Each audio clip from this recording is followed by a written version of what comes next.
Hey guys, so I've had a few people ask me what they should prioritize when they're doing big compound movements like bench, squats, deadlifts, whether or not they should prioritize intensity as opposed to just reps.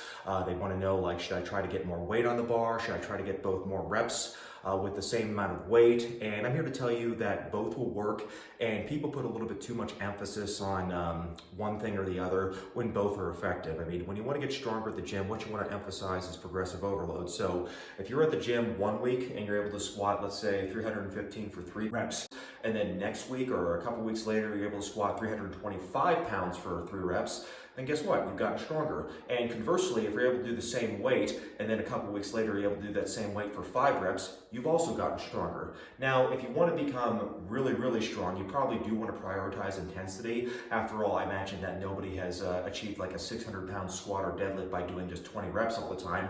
And that's because the fast twitch muscle fibers tend to respond better to higher intensity stimuli. I mean, that's just the science behind it.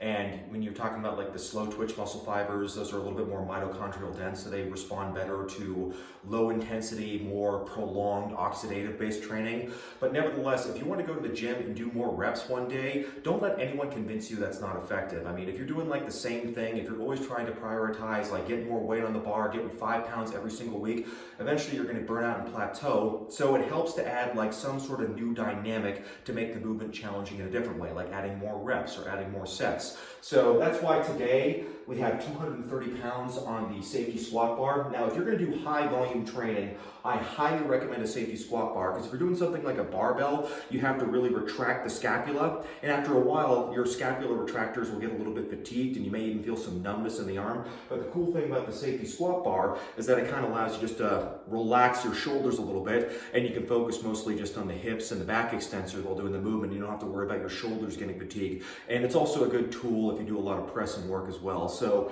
like I said, this is just 230 pounds, and I'm just going to do as many reps as I can and see how it goes, and prioritize volume today, because like I said, you don't want to always prioritize intensity, especially if you're hitting plateaus. You want to make the movement challenging in a different way, and that's exactly what I'm going to do. I'm going to make it challenging by doing a ton of reps. So let's see how this goes.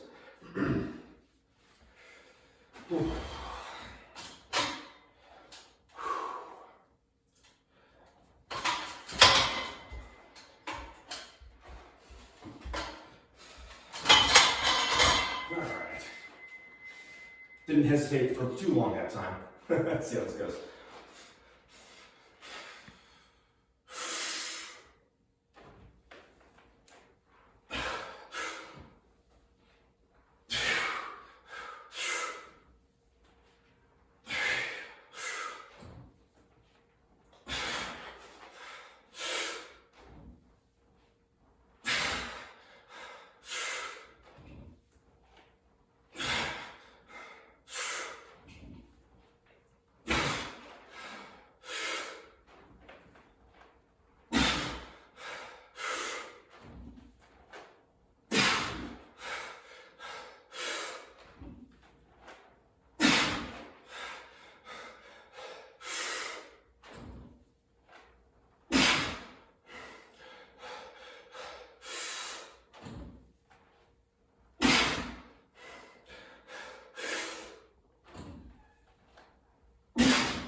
Alright, I think I'm going to stop at 20. Maybe I could have cranked that a couple more, but you really build up a big oxygen debt doing that, and it's a terrible feeling like you're suffocating. So that wasn't a max intensity effort, but it absolutely was still valuable for me. Thanks for watching.